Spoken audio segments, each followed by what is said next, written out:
it's the next level. Mark, this is good news. We can finally do what we were meant to do, be who we were meant to be. You lied to me. You couldn't know the truth. Not until you had your powers. Not until I was sure. Sure of what? Sure you were a Viltrumite.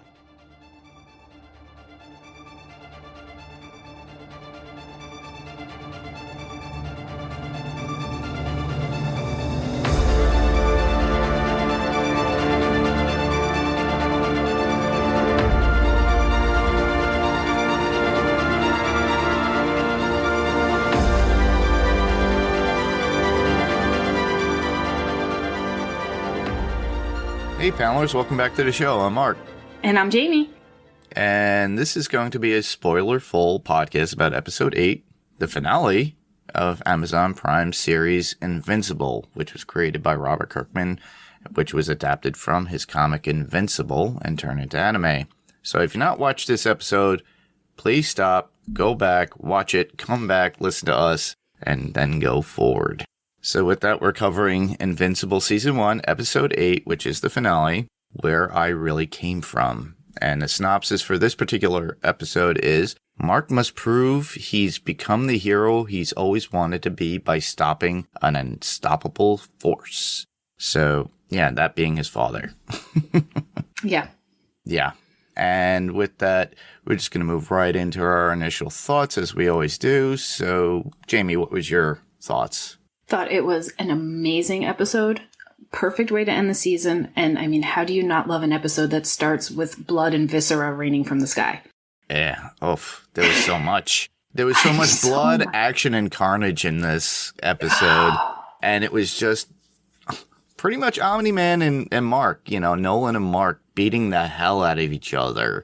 Oof. And the tragedies of said violence, too, because we see the outcome within it. And it's not really the visual or physical gore that we're seeing of the tragedy, but also of what happens to Debbie, Cecil, everybody else that are involved. And it was written very, very well, and it was portrayed very, very well, because there's only so much you could do with an anime with like facial features as far as emotion. So I think it worked out. They did a beautiful job portraying emotions. Definitely. And I thought it was great as well as a whole, season ender. And the action, the heart was there within it. So the whole battle scene with Nolan and Mark, like I stated, the drama within, and then the heart at the very end of the episode, I really, really loved, where Amber, William, and Eve come together for Mark. And they sit with them. So it's not like he just has Debbie and he has no other family. He has family. So we see that at the very end. And that's what I really appreciated it at the end. Wow. So yeah, this was really good. I really enjoyed it. And it sets us up for another 2 seasons, which so excited. Which we'll talk about later on. So with that, we'll move right into our top 5 or highlights of Invincible Season 1, Episode 8, Where I Came From Here. Why did you make me do this? You're fighting so you can watch everyone around you die. Think, Mark. You'll outlast every fragile, insignificant being on this planet. You'll live to see this world crumble to dust and blow away. Everyone and everything you know will be gone. And your number 5? Number 5 is Omni-Man is an ass. Yeah, he is. I mean, we finally found out what he was up to, and screw him. I have to admit, I was totally wrong. He wasn't possessed. He's just a jerk. Yep. He waited until he found out if his son had powers to take out the Guardians, which was the trigger for taking them out, because now he and his son could take over. And I wonder, obviously that's been in play for at least 17 years, but I wonder how much longer he's had that. Like, if that was a plan the whole time, was come here, create a son, and then take over. And that's why he had to pretend he was a good guy and helping people up until then. Yeah, because it wasn't, and if you look at the very first episode, that is really when it all takes place. And it answers, that was the key answer to this. Mark got his powers and he was able to spawn on this earth to have something where he has somebody else to take over. Because as we know, and this is part of my number 5, where we find out the truth, and Viltrumite is a crazy pants place. Well, that pile of bodies was insane. Yes, they just, like, they had to pick out the weak, so they ruined half their culture, so that they only had the strength or the strong people that are out there to go out there to prepare to gather these planets for themselves and take over this galaxy as an empire. It's kind of like the Empire from Empire Strikes Back. But in this case, it's a particular race. And we find out at the very end that, that they should have been warned already. That one guy that we found out that Seth Rogen plays. And the fact that we get all these answers now, if you came in fresh like we did, you wouldn't have predicted any of this. You and I thought that he was being controlled in some way. And then we kind of thought it was verbally manipulation, like somebody had something on him. But the key was of Mark obtaining his powers.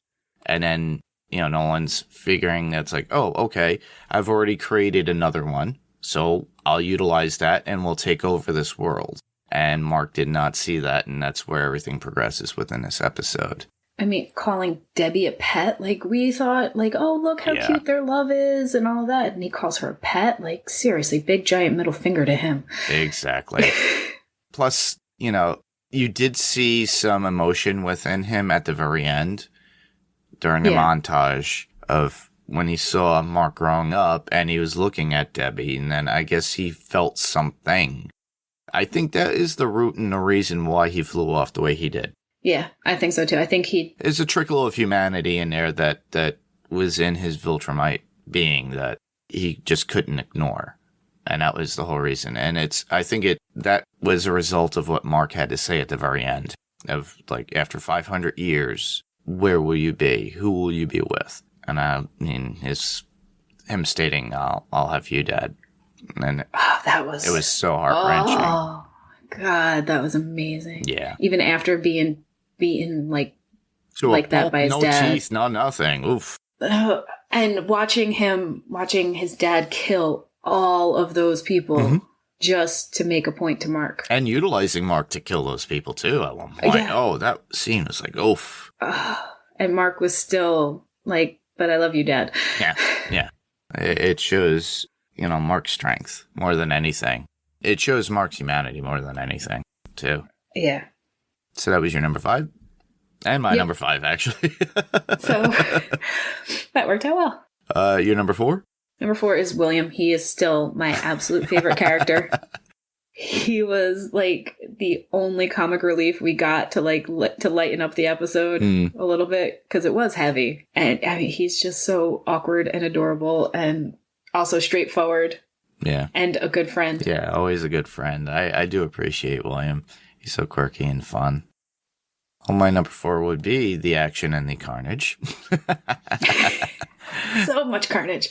Definitely all the fight scenes between Omni-Man and Invincible. Mark just continues to help out within the fight, especially with the pilot, but Nolan just comes down and crushes the pilot's head to prove another point. It was so cruel and so whoa. And he goes, all this effort for what? And squish. The destruction within the city from Mark being punched so hard that he blasts through a bunch of cars, destroys the streets and buildings as well. And you could see people are getting killed within that scene itself. He tries to save the mother and the daughter, but all that's left is the mother's arm in the end. He just picks it up and it's just like you could see the horror in his face. Then that train car where Nolan's got him and he faces him towards the train as it's approaching, and something kind of a reverse of like a Spider-Man 2 when Peter's on the front of the train trying to stop it. Mark is being pushed through the train, through everybody, destroying him, and his eyes are seeing as people are being splatted because of him, because he's impenetrable, and Nolan just loving the idea just to make a point. And through that subway car, it was the gore in that alone, but the horror in it and you could see the pain. And to see that in an anime, that was done very well. Yeah, 'cause, I mean, I love gore, but that was tough to watch. Oh, yeah. And it was supposed to be tough to watch. Like, they did it beautifully. Yes. But, yeah, that's a credit to the anime department that's there, because literally, if you think about it, the actors are just voiceovers. To portray all that emotion on film in anime form is very hard to do. So kudos to them for doing that. And one other thing on that note, the punch. Like, how that punch went from the countryside all the way into the middle of the city. Yes. Yeah. That was insane. Just launches him that far with that power. That shows you how much Nolan has that power. But Mark is still learning how to use his power, too. So he's not at the same equivalent as him, which Cecil thought, he could take Nolan. But he barely did, if you think about it. At the very end, the reason why he lived is because Nolan couldn't really proceed because that shred of humanity that was within him. Oh, yeah. No, I mean, Omni-Man could have gotten rid of him if he didn't all of a sudden find a little piece of heart. Yeah. He's like the Tin Man. He had to look for his heart. Maybe he's went off to see the wizard. Yeah, hopefully. Maybe somebody will punch some life into him, at least. Your number 3? The Guardians are now a team. Yeah. Like a true, real deal team. Mm-hmm. I loved, like, they're watching Omni-Man go absolutely berserk, and they're like, no, we have to help. Like, and we didn't know at the time when they left what they were going to do to help, but, like, Omni-Man could have killed them. Yeah. Like, they were watching that. They knew for a fact he could have killed them. And Cecil was holding them back for a reason. Basically, if you think about it, it was cleanup. They were just trying to help out everybody through the carnage at the very end. There was a cool scene between Rex and Black Samson that I enjoyed. The washing of the blood. The washing of the blood. And that was he goes, so we're not ready cool. yet. And when they all come to Rex's aid after Samson grabbed Rex's arm very sternly, like an adult to a child, but then they come to, and he goes, I guess we're a team. And that's really what it boiled down to, is that they're there for each other's backs, no matter what. Yeah, and they went in and helped. It was showing them help. It reminded me like the Mr. Rogers look for the helpers thing. When something goes bad, because we just watched all this horribleness happen, and then we got to see a little bit of hope. Yeah, that's the benefit behind that, is that there is hope, and they have a new team. I'm hoping now with Robot being new, they're able to come together completely. Hopefully by next season we see Monster Girl not revert back even lower to a point where she'll be a baby in diapers with a monster symptom. So one thing I thought was really interesting when they did, they went to the training images of them, is like it showed them working as a team, but it also showed that how they could each defend against each other. That way, if one of them goes rogue, exactly, they're set to take care of it. Like the Batman contingency thing that they do for Superman. I know your power's enough to take you down. Yeah, exactly. Like, because they weren't just battling and training; they were defending against each other too. Yes, and doing a fantastic job of it, which was cool.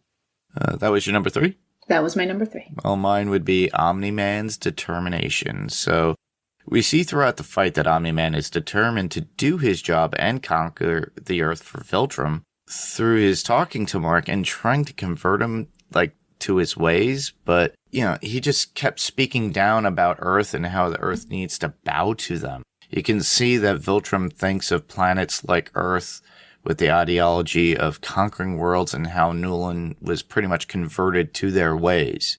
He had that ingrained in his brain, and that was his determination. And his idea was to convert his son. There was no way of that happening within this episode.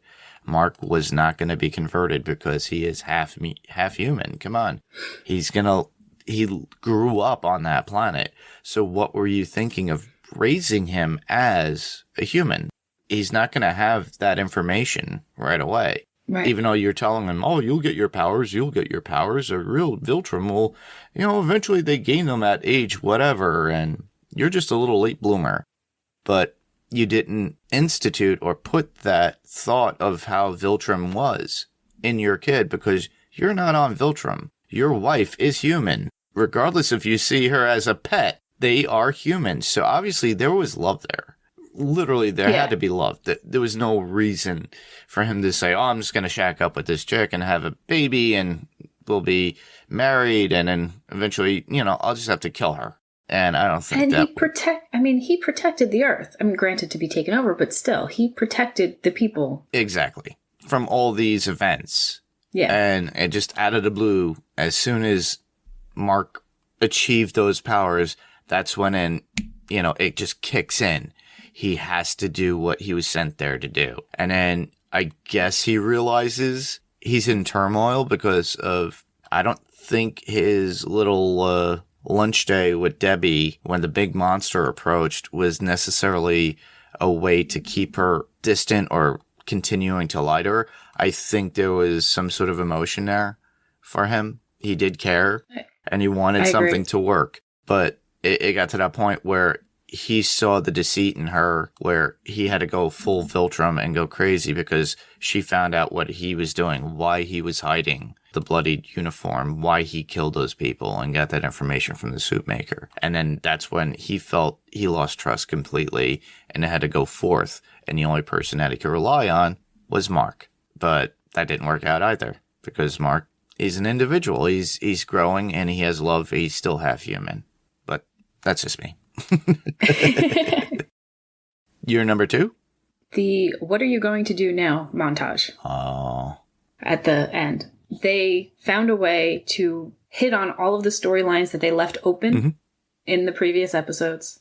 And they even had the aliens. The Mars aliens that I was obsessed with. Yeah. They even had those. I was so excited. Yep. And they had Titan. What was that thing that came into Titan's office? That looked pretty cool. It was it was a guy, and then all of a sudden it was this dragon coming out of him. Oh, yeah. That's something we've never seen before.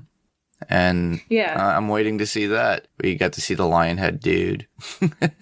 Yeah, we got Battle Beast. We got to, yeah, and he's still crazy. Yep. And then, and most importantly, we got to see the Cyberman army. I'm still calling them Cybermen. Yeah, pretty much. because we are going to need them when either Omni-Man or his people come back. We are definitely going to need those Cybermen because that's going to be insane. And the song that played over it, hate to say I told you so, was again perfect song. Yeah. They've been hitting does the score. Yeah, they've been hitting out of the park, and it's not like these are songs made for the show. They were picked specifically for specific scenes, and they're in pop culture, so it works out. So it does attract us to the scene because we've heard these songs so many times before. So it worked out for the scene too. Yeah, I agree. And that was it? Yep, that was it. Cool. Mine would be Mark's fortitude to do what was right. Regardless of the truth and Nolan's persistence in the attacking and trying to destroy Mark, who is invincible, Mark was so strong and determined to get Nolan to listen and show some sort of humanity within him. He kept talking to him as they were battling, trying to make sense, trying to bring out the humanity in Nolan that Mark thinks is still there. But it took a conversation of how Mark would be within years when, after everything is done and others he cared for or loved for are gone, Mark's thought that he would still have his father. Nolan saw flashes of Mark's life as he saw him as he was pounding the hell out of his face during the baseball game and everything else of him growing up to the point of him obtaining his powers. Then realizes after what Mark stated about having him still and then just flies off. You could see how exhausted he is because he collapses right next to Mark and then has that look, and you could see it. And like I said, this is a credit to the animators of getting the visuals. It's very hard to do with certain animation and cartoon to get that. And the way this is drawn, it's almost in a sense of some of the old traditional, but very much almost the manga way of animation, but with a little bit more texture to it. But it worked out, and I really enjoyed that. Yeah. So on to my number 1? Yep. All right. We've touched on this, so, but the feelings in this episode, the flashback with Mark playing the baseball game that we were just talking about, the flashback with Mark hearing his dad's words from the first episode where he's going to start training him, but then the images are all of the fight between him and his dad and all of the beating and death that was there. Like, that was just so incredibly powerful. And the, I'll have you, Dad, like, just the feels in this episode were pretty strong. And holding the woman's arm, not just that holding the woman's arm, like, he tried to save her. All he's got left is this arm. And then they kept the arm in the foreground of the next shot. Yes. Just to keep, they just kept drilling you with how heavy all of it was. And it was so effective. Yeah. Well, my number one, it's kind of long and drawn, but I'll try to make it as brief as possible. Because mine was longer, but we touched on almost all of it, so I wasn't going to repeat myself. It's pretty much the same stuff that we went over, but you already mentioned it, the new Guardians helping out and saving the people. Then we see them in the new headquarters, that whole little scene with Rex. We see them come together as a team. That was something that I really enjoyed. That was awesome. And then we get a montage of the team training, as you stated. We see others going back to some kind of normal. Amber, Eve, William, and Debbie dealing with Mark being out of it throughout that whole time. And Mark healing, and we find out it's like 2 weeks later, too. And William and Eve finding out that they both know Mark is invincible. And finding out Amber realizes that. And then Eve tells Amber, well, I'm Adam Eve. Oh, you're the one who duplicates herself. No, I'm not. I know, poor Eve. I think it was, was it William? I think that states that. Yeah, it was William who said it, and then... But Amber kind of brushes it off like, oh, okay. Like, I'm the pink one. Oh, of course you are. And they're all like, I don't know who the pink one is. Exactly. Mark comes to Cecil and has a talk with Mark about Nolan. He tells Mark that Debbie heard everything that really hurt Mark about their whole conversation as they were battling, and Mark didn't feel good about it at all. And then Cecil shows him this specific room that is covered by light that nobody else could see on Earth unless they allow them to see it. But within that, we see a bunch of testing of rocks and for lasers and things of that nature. And then we see Immortal being put back together. Like, they're going to reanimate him in some way. Dude, that frequency room, and I like how they blamed it on the water we all drink, it's making us not see the frequencies. Get all the conspiracy theorists out there to be like, oh, don't drink the water now. The government's going to do something. Now, in reality, there's a lot of people who are on well water that it wouldn't be affecting, but whatever. I liked the idea. Yeah. But I just love the idea if we actually see this secret room, and at least Cecil was able to give Mark a view of that because he wants to be Mark on board of like taking care of the Earth. Absolutely. Then we finally see the Auditor of Planets come back to warn Mark. He goes, I told my bosses about, I thought I was going back to Earth, and I told them about Earth, and we weren't supposed to talk to you, but I found out, and then, then I had to warn you about there being a Viltrumite being on Earth. And Mark's just like, yeah. Yeah, about that. And then they have this heart-to-heart, and you find out that the Auditor himself, his planet got destroyed. And then they had to do breeding communities to replenish his race. Yeah. And I guess, now that Earth's part of this coalition of planets, now that they're aware of it, and at least now Mark is a representation of Earth within it.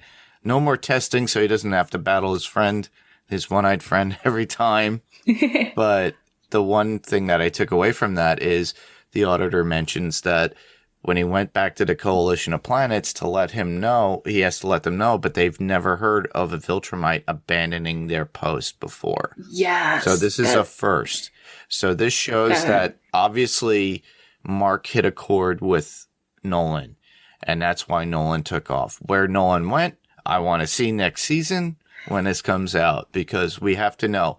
I have this sneaking suspicion that we're just going to get another version of Mark's story, and then we'll get maybe a few instances of where we see Nolan at. Nolan's not going to be the center of the show at this point. He'll be something that they're going to throw in probably for the third season when he comes back. I don't think we're going to see him in the second season. No, I think we've got enough story even started that we can get through a whole nother season without Nolan. It was one of my notes, but with I think the alien's name is Alan. Yes. With him saying, we've never seen one leave his post. We don't know what's going to, what is going to happen? Is Viltrumite going to just go attack it? Are they going to come? Are they going to come attack Earth? Are they going to send somebody new? Are they going to kill Nolan? Yeah, good questions. We don't know. Nobody knows the answer because it's never happened. So Exactly. I guess we'll all have to find out together. Yeah, season 2, which we don't know when, but when Robert Kirkman and Stephen Yeun had that little video teaser. That was so cute. It was so cute to see. So you guys have to watch it. It's like, what? 2 more years? How are we going to do this? But it's going to be pretty cool. Last one for me would be the montage at the end of all possible villains that we saw that you brought up. Yeah. But the fact that we get to see the Muller twins being taken away and being captured, that was pretty cool. They seemed to know it was coming because they started burning the place down. Yeah. So that nobody else could get their technology. Yeah, I think they thought that robot turned them in or something. Oh, he was planning on it, I'm sure. Yeah. Other things came up. All right, so that was our top 5 of this episode, this finale. So you already mentioned you had some notes that you mentioned, but you have more. Yeah. Yeah. The title card. Totally covered in blood now, almost. Yeah. I liked how they kept making it worse and worse. Again, like The Walking Dead. Hopefully they reset it like The Walking Dead. Yeah, I'm hoping they reset it for next season. Yeah. It was just a stupid little thing. But the fact when they had Mark get out of bed and the hospital gown was open in the back, I don't know why, but it just made me chuckle. But nobody wants that. You can see my butt. He had a cute cartoon butt. Yeah, there you go. He was in shape. Oh, yeah. He works out. Debbie, yeah, without trying. I think it might be good genetics on his part. I love that Debbie has the tailor to talk to, so she's not alone. Yeah. Because when, they showed her crying hysterically in the bedroom, because she obviously doesn't feel comfortable enough talking to her son, and I get that. You don't want to burden your child. Well, but I'm glad she has somebody. Well, who's she going to really talk to about this? Cecil? She really doesn't like Cecil. No. And was it Art, I think his name was? I think it's Art, yeah. He's the only other person that she knows that knows of everything that's going on that she could talk to. At least he's got a drinking buddy at least, and they both could talk about this together. I think they need each other, and I'm glad they have each other. I'm excited Amber and Mark are back together. Which might be a little bit because we saw in that montage her father. Yeah, we'll see what happens with that. But right now, I'm just happy they're back together. I like them together. They're cute. And then we covered everything else. My notes have pretty much been talked about. Yeah, that's pretty much it. We already went everything within my notes as we went on. So we'll just move right into quotes. So what do you got? I got we haven't earned it yet with the Black Samson when Rex was washing the blood away. Like, that was powerful. Yeah. Omni-Man, you are a Viltrumite in blood only. Your training starts now. Like, we've just been goofing around. This is for real. Like, that was... Yeah, it was kind of forceful, though. But that was with the circumstances at that point.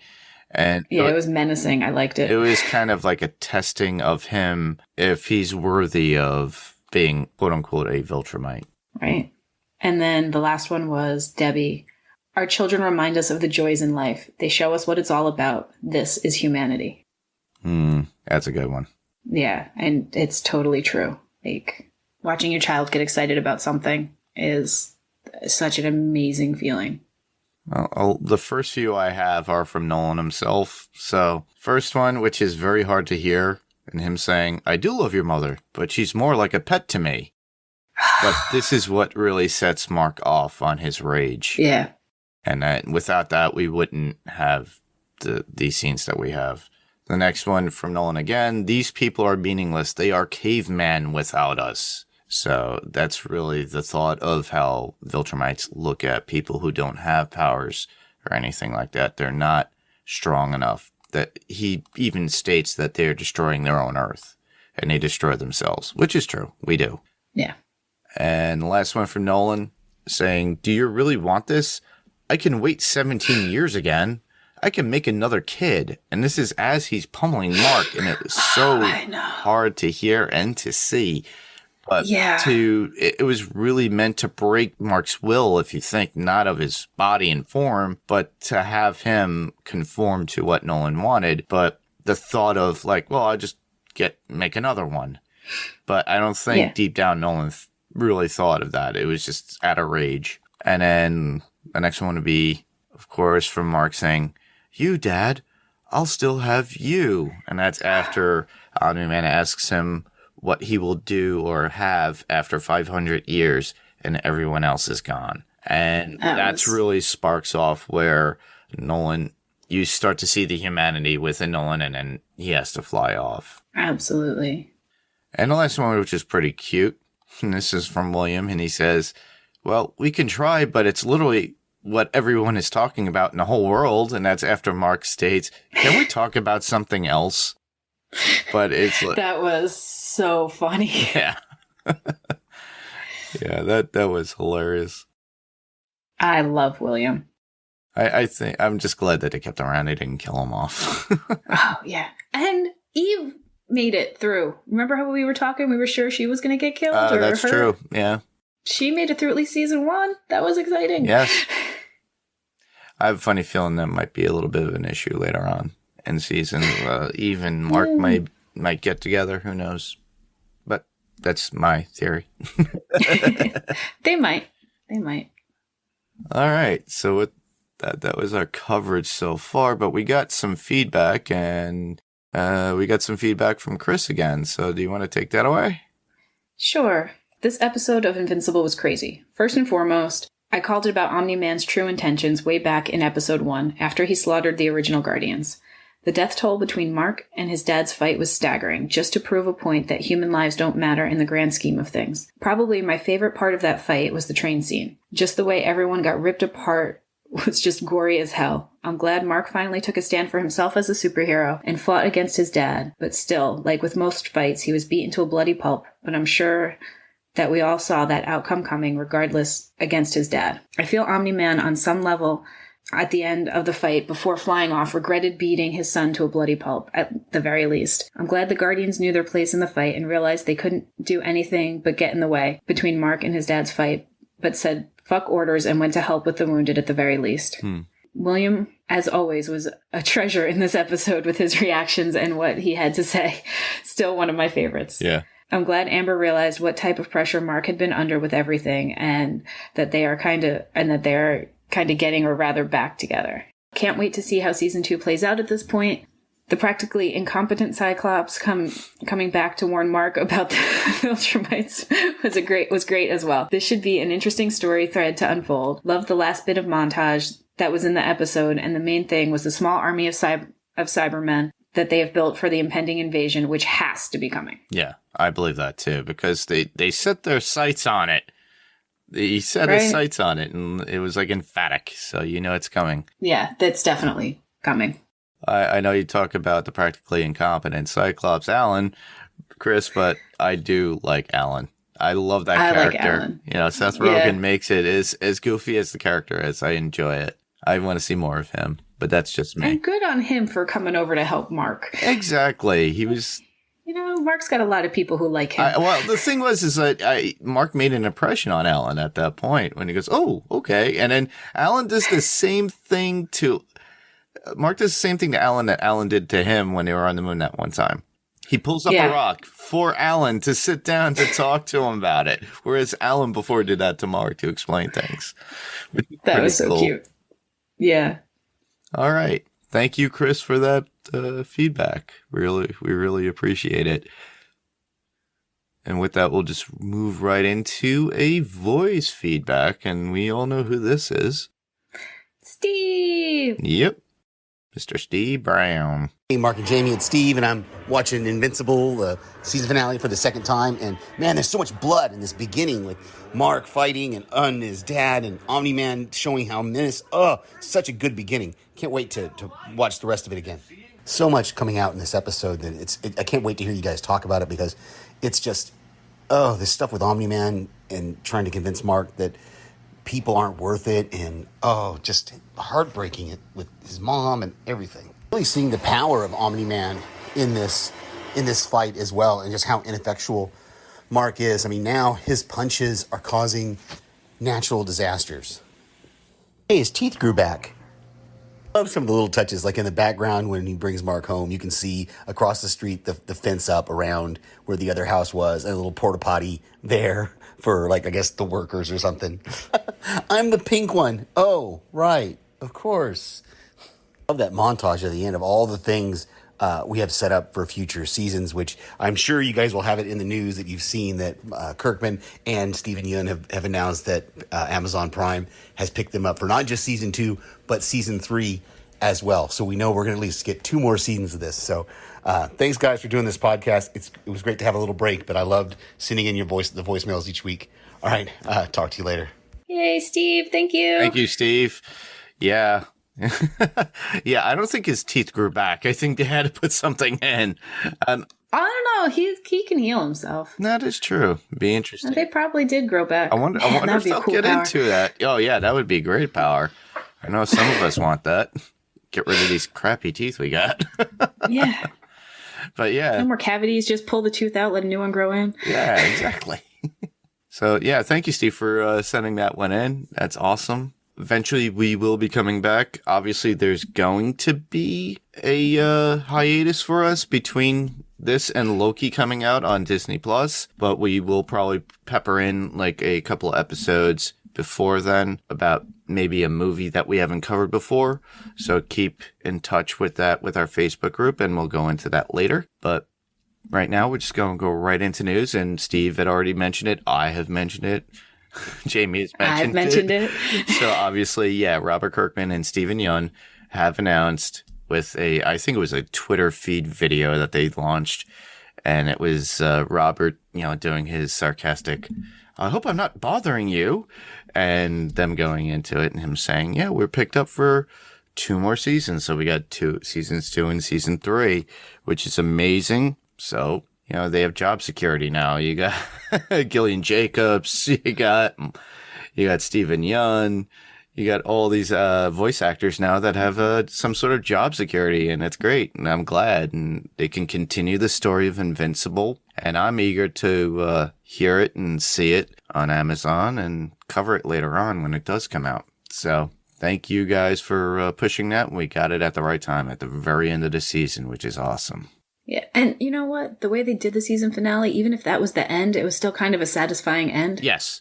Like, the way they wrote that without knowing they were getting a second season, I thought was well done. I don't think they knew until they got feedback of how the show was doing within Prime, the reviews. Probably people who review it on YouTube and podcasters like us, and they probably saw the praising of this. And, the internet's going wild with the comparisons of The Boys as well as within Invincible, which is very similar, but I've said it before, but I'll say it again. If they try to do this show as a movie like they originally intended, the budget would have been so huge and phenomenal. So them creating it as an anime series makes more sense, and they could do a lot more. And you've already mentioned it about telling a person, "Oh, watch this, show your kid." No, this is not a show for kids in animation form. Yeah. Neither is the comic in any way either. The way Robert actually writes his comics is very adult themed. So absolutely take that with a grain of salt and do not pass it to your children if you feel they're more mature enough to read that content. There's a lot more within the comics, so if you're really amazed at the show and what it presented, I highly recommend that you go out there and read it. There's tons of volumes. Start with the first one. A lot of them are selling out in comics. I believe the trade has been selling, and it's the top trade at this time right now. So Amazon had the trade for free on Kindle for a little while. I don't know if it's still there. Oh. But they did have, if you just want to, dip your toe into it. Exactly. So if that's still available, try it. If not, if you're trying to look for a physical one, you might have to badger your comic shop, your local comic shop, if they're still around. Or if not, you could go on Amazon Prime and just purchase the trade that's there. But those trades are going up in as far as demand. So a lot of people are looking to buy. So it's right now, it's the highly demanded trade, comic book that's out there right now. So try your hand at it and go from there. I highly recommend it. Am I going to be running out there? I don't think so, because I'm taking the show as it is. I have the first trade of it from years ago. And then I have the last, I believe, 10 issues of Invincible in comic form because I knew the run was ending. But I just kept them on a collector standpoint. So if somebody really wanted to buy the last, issue, they can buy it from me. Did I read it? No, I did not. Like I said, the storytelling is good. I love the way Kirkman tells a story, but the art, I just couldn't get into the artwork. A lot of people are like that. Yeah, I agree with it too. Yeah, it was hard to look at it when I first saw it. I was like, it's not my cup of tea, but the animation was, so it worked out. Yeah. Nonetheless. All right. Well, with that, we're going to just move right into podcast recommendations. Been into this podcast called Lore, which is kind of true stories. They've got a huge library, but they'll do stuff from werewolves to sometimes just kings and queens, and it's always a little bit on the macabre side, but it's a lighter macabre, like you can listen to it with your kids. Oh, okay. And there's no cursing, there's no adult content in it. And it's not super scary. And they always do the historical stuff, and, they'll go through and they'll tell you the ghost story, like, they'll tell you sometimes if it's applicable, it'll tell you the ghost story and the scary stuff, and then they'll be like, but there's really no evidence of this actually happening. Well, that's good. At least they leave that, and the kid will listen to, oh, really? There's no evidence? All right, so it's not real. Okay, Mom. Yeah. Dad, thanks. Yeah, so Lore is pretty good. And if you like it, they've got some longer form podcasts and some shorter form podcasts with the same type of, light macabre. Awesome. Well, with mine, we have to plug our friend Damien, and he has his podcast coming out, and it's called Watched It in the 80s. Right now, I'm excited about this. Yeah, there's no affiliation right now to any network. I might ask him if he wants to be on Pyrocore Entertainment, but I'm not sure where he's at. I haven't talked to him in a while, but he does have a promo up, and it's I thought it was really, really cool. It was really awesome. It was the traits of a true podcaster, and I just loved how he presented it. So he has that promo up. It can be found on Spotify and Stitcher for now. Eventually it's growing. It should be up on iTunes, Google Play, and all the other apps at choice that you use for podcasting listening. So the actual podcast is about anything that's within the 80s between film or TV. So he might do a specific episode about, just the 10 of us from the 80s. Or he'll talk about, I've already done it on Adrenaline Cinema. We did Red Dawn, but you'll have his take and version of it and what his thoughts are.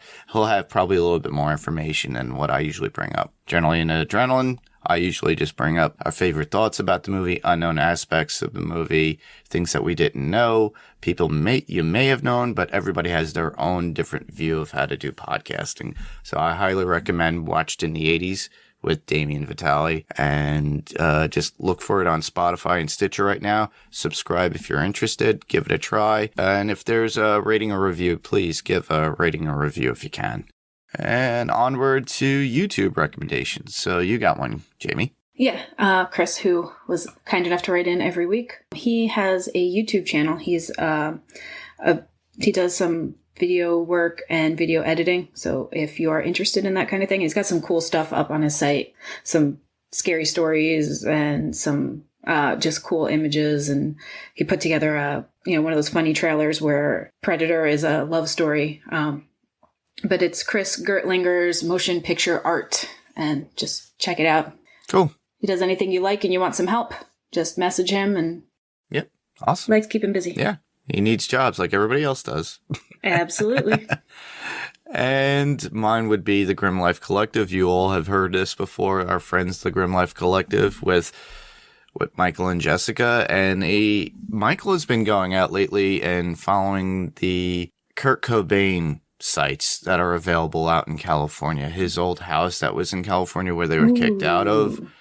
The site of where they filmed the video, Smells Like Teen Spirit, things of that nature. He had a friend that came down from Canada who also does a YouTube and a podcast. They just went out and ventured out, so I highly recommend you check that out. So Michael's been around town in LA since they moved out, so he's been concentrating more on his YouTube channel, and I highly recommend that. So keep in mind the Grim Life Collective on YouTube. Definitely gonna have to check out the Kurt Cobain stuff. Big Nirvana fan. Yeah, it's pretty cool and interesting what they were able to. The house was abandoned in California, and him and his friend were able to go inside. Oh wow. Yeah, and he was able to line up shots that you saw within pictures of Kurt. Oh. Yeah, it's pretty cool.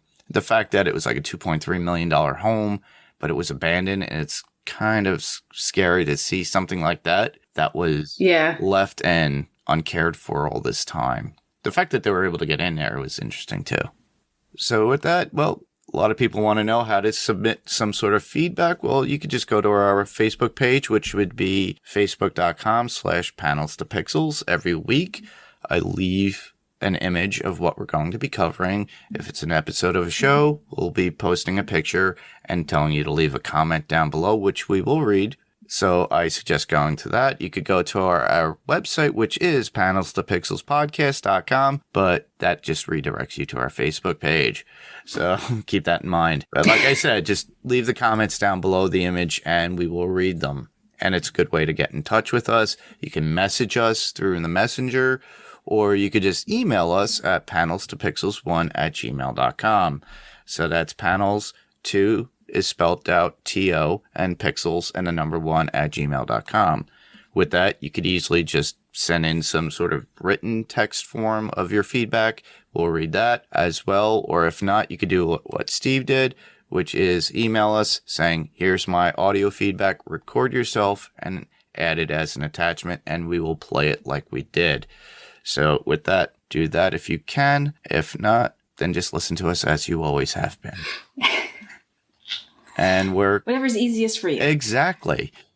And where can we be heard? Well, I've already said this. Obviously, you're hearing us. So you're hearing us on one of the various apps that you've gotten us on. But we could be heard on Spotify, Google Play, Apple Podcast, and Amazon. So if you have a friend that has not listened to us, please, word of mouth is the best way to get us noticed and make people aware of it. We do appreciate it. We also appreciate, like I stated before, if there's a review or rating on any of the podcast apps that are out there that we're on, we'd really highly appreciate it. And we'll thank you if we see it. Because I haven't checked in a long time. I'm pretty sure people have sent in some things. But we could also be found on YouTube. That's another way of listening to us or seeing us. A lot of people like using YouTube to listen to the podcasts. Me, it's just a straight image of the logo that we have on YouTube, and it's just the audio of us doing this particular podcast. So you subscribe to us on YouTube. Give us a thumbs up if you really like the episode. And you could leave a comment down there below as well. I actually got a comment on my one-on-one through GalaxyCon with John Bernthal recently. And Nice. And the lady was asking me, well, it sounded to me and looked to me that they just cut you off. And they did. Just to give you a little information, a lot of these cons out there only give you 2 minutes of time with the celebrity. John actually did add a few seconds more. You could add 30 seconds and whatever. I think he maybe added 2 30-second extensions because he really wanted to talk. But there's only so much that they could do, and then you get cut off because if there's a lot of people in a waiting room, then they gotta move on and get you going. I noticed that Makes it was sense. strictly 2 minutes by the time because you could see there's a person ahead of you, and then they'd cut you off, and then they go on to the next one. But you know, it's how those cons are laid out, and I understand it. I do endorse the idea of GalaxyCon, Wizard World Con, virtual. Wizard World is pretty cool because they have a lot of things that you could add on as you're in the waiting list or the waiting room to your purchases, as well as they actually interact with you. Same thing with GalaxyCon. They'll just jump in, and it's like a Zoom call, and they'll interact with you. You might have to watch a bunch of trailers while you wait, but it's fun. So I highly recommend that. So that's a little add-on I just want to throw at the very end. And where can listeners hear us? Well, Jayme, you were heard here. And still only here. Well, We'll see if that changes. There's prospects out there, and I'm pretty sure. There's prospects. Like I said, you're always more than welcome to be on Adrenaline Cinema. So if there's something, a movie you already mentioned, you have to think of something, there's always time to do that. So, and like I mentioned, I'm on Adrenaline Cinema podcast on the Pyrocore Entertainment Network. So with that that particular podcast, if you're not aware of it, I cover action movies, fantasy movies, adventure films, thrillers, suspense, all those weird films that get your adrenaline going. So you could check me out there. You just got to go to the PirateCoreEntertainment.com website. You could see myself on Adrenaline Cinema Podcast. You could see Daphne and Paik on Run for Your Lives. You can catch their feed. So, and as well as the person who created the artwork for this particular podcast, as well as PirateCore Entertainment. There's a link there for our artist, and that would be Kirk Manley. So you could check out his links if you like his artwork, and you could... He does amazing work. Yeah, and you could actually purchase some of his artwork through his site. So that'll link you to there. So I highly recommend that. That's another plug out there for you. So with that, you could listen to me right here, as always, on Panels to Pixels podcast on the Next Level Network. And I highly recommend that everybody check out everything that's on the Next Level Network, especially Lost We Have to Go Back with Ben and Kristen. And that's a dual thing between Podcastica and Next Level. But also there is the Spotlight, which Ben is still working on. He's going to have celebrities come in on that. And his new podcast, which should be in production this week and recording, and he'll get those out within the next 2 weeks. There's a high likelihood I might end up on that one. Exactly. As well as myself. So yeah, I think we might be doing one together. Exactly. So you check that out, and that's the Wilhelm screen. And if you want to hear more about that on Adrenaline Cinema, because Ben's been my guest at least 4 or 5 times now. So he's a mainstay on that. He enjoys it, and we have fun together. I think we have a lot of laughs while we do mine. You two work well off each other. You two are really a lot of fun to listen to together. Yeah, it's fun to do that with him because we just goof around and have fun with it. And that's the whole point of this. But you know, you get a laugh. There's a lot of tangents, by the way, so keep that in mind. But at the very end, you'll hear where his connections are and what he's doing with Wilhelm. So keep in mind, check that out. Adrenaline Cinema Podcast on the PirateCore Entertainment Network and everything else that's going on here on the Next Level Network as well. So, well, that's pretty much our show. And I just want to thank everyone for listening. I'm Mark. Thank you. I'm Jayme. And this was Panels to Pixels, and we'll see you on the next panel. Goodbye, everybody.